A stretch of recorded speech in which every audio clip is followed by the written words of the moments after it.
Ready? नमस्कार. माझं नाव वेदवती विराज मोहिते आहे. आज या पत्रकार परिषदेच्या माध्यमातून मला आपल्या देशाचे जे compromised prime minister Narendra Modiji आहेत त्यांना काही प्रश्न विचारायचे आहेत. देशाची एक शिकलेली पण नोकरी नसलेली एक नागरिक ह्या रिलेशनमधून तेलंगणाच्या प्रचार सभेमध्ये आपल्या पंतप्रधान मोदीजींनी एक मन की बात सगळ्या लोकांपर्यंत पोहोचवली, ज्यामध्ये त्यांनी आव्हान केलं सगळ्या जनतेला की तुम्ही खाद्यतेल कमी वापरा, तुम्ही बाहेर पडू नका, तुम्ही फ्युअल कन्झम्पशन कमी ठेवा, वर्क फ्रॉम होम करा, आता तर काय स्कूल्स ऑनलाईन केलेले आहेत, सोनं खरेदी करू नका, असे काही 5 काय 6 आव्हानं त्यांनी जनतेसमोर ठेवली. ती का ठेवली, त्याच्या मागचं कारण काय आहे ते त्यांनी स्पष्ट केलं नाही. पण ते आम्ही जेव्हा रिसर्च केला ते आमच्या लक्षात आलं. आम्ही बरेच दिवस झाले हे सांगतोय की देश अतिशय अडचणीत येणार आहे. ही तर फक्त आता सुरुवात आहे. काही महिन्यांपूर्वी आपल्या देशाने US बरोबर एक ट्रेड डील साईन केली होती, ज्याच्या बाबतीत बरीचशी निदर्शनं सर्वांनी पाहिलेली आहेत. त्या ट्रेड डीलमध्ये आपल्याकडून असं लिहून घेतलेलं आहे युनायटेड स्टेट्स ऑफ अमेरिकाने की आपण जे ऑइल खरेदी करतो ते फक्त त्यांच्याकडून करू इन डॉलर्स, व्हेनेझुएलियन ऑइल खरेदी करू इन डॉलर्स.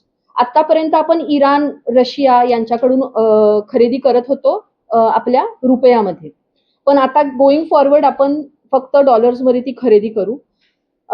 जेव्हा इराण बरोबर युद्ध सुरू झालं होतं त्याच्यानंतर अमेरिकेनं आपल्याला परमिशन दिली होती 30 दिवसाची की आपण रशियाकडून ऑइल घेऊ शकतो. त्याला ओफॅक वेवर असं म्हणतात.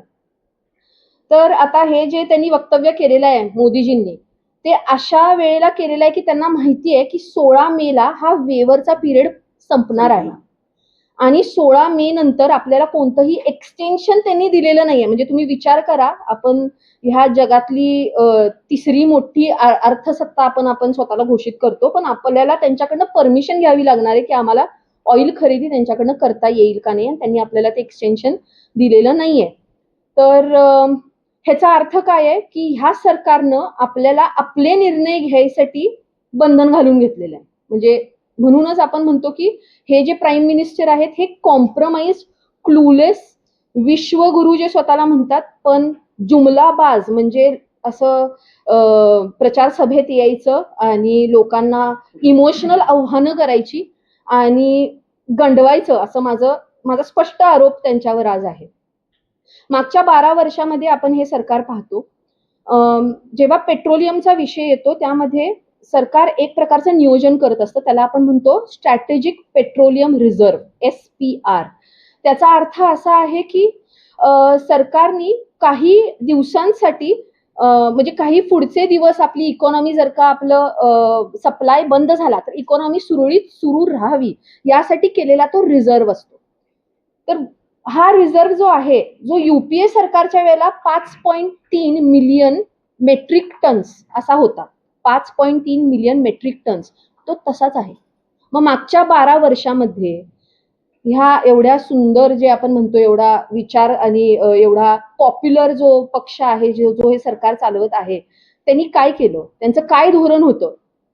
77% इम्पोर्ट आपण करत होतो पेट्रोलियम, आता आपण 88% करतो. म्हणजे ते कमी न होता, दुसऱ्यावरची डिपेंडन्सी कमी न होता, आपण ती डिपेंडन्सी अजून 10-12% वाढवलेली आहे. तर हे असं का, याचं उत्तर तुम्ही देऊ शकता का? माझ्याकडनं तुम्ही पेट्रिऑटिझम म्हणजे काय म्हणतो, पेट्रिऑटिझम राष्ट्रभक्तीच्या निमित्तानं तुम्ही मला म्हणता की तू जाऊन सोनं विकत घेऊ नको, तू घरातनं काम कर, तू आज जेवण बनवताना तेल कमी वापर, का तर देश संकटात आहे. पण तो देश संकटात तुम्ही नेलाय का, याच्या मागची पहिला मला उत्तर द्या. कारण की मी जर का तुम्हाला वोट करते, तुमचे मतदार जर का तुम्हाला वोट करून ह्या सरकारमध्ये बसवत आहेत, तर ह्या सरकारचं, ह्या देशाचं आर्थिक नियोजन तुमच्या हातात दिलेलं आहे. आज रुपयाची घसरण ही 95 ने 96 रुपयेवर गेलेली, आणि I am very sure, I am damn sure की पुढच्या काही दिवसांमध्ये शतक पार हे सरकार मारणार आहे.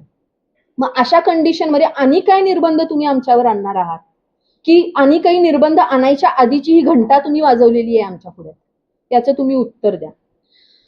आपण अजून एक फार महत्वाचा मुद्दा यामध्ये घेतलाच पाहिजे, जो आहे फॉरेन आपले इन्स्टिट्यूशनल इन्व्हेस्टर्स FIIs आपण ज्यांना म्हणतो, मागच्या ह्या वर्षी 2026 मध्ये रेकॉर्ड ब्रेक लोकांनी त्यांचे इन्व्हेस्टमेंट्स, फॉरेन इन्व्हेस्टमेंट्स काढून घेतलेले आहेत. असं का?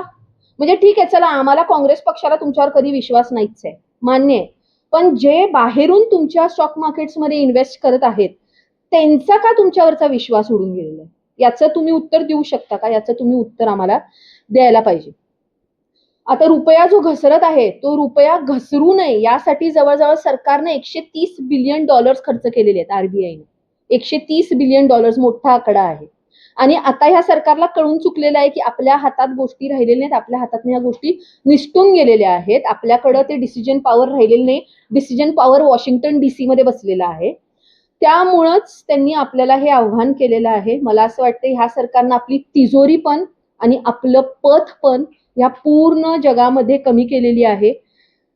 तेलंगणमध्ये हे वक्तव्य केल्यानंतर साहेब बाहेर पडलेले आहेत, विश्वगुरू बाहेर पडलेले आहेत, त्यांच्या 100 गाड्यांच्या ताफ्यासकट आणि अंगावर फुलं उधळून घेतलेली आहेत लोकांकडून. ती कशासाठी माहित नाही, की आत त्यांनी लोकांना हे जे आव्हान केलं की तुम्ही हे खाऊ नका, घरातनं काम करा, सोनं विकत घेऊ नका, ह्याच्यासाठीचं सेलिब्रेशन त्यांनी बाहेरून केलं की काय आम्हाला प्रश्न पडलेला आहे.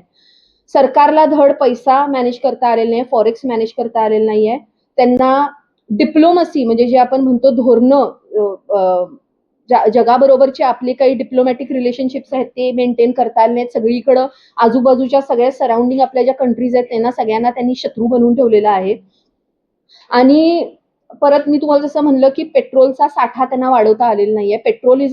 म्हणजे पेट्रोलियम हे खूप महत्वाची गोष्ट आहे. कुठलीही इकॉनॉमी चालण्यासाठी सगळे व्यवसाय, सगळे धंदे त्याच्यावरच अवलंबून आहेत. That is one of the factors of the cost of your industry.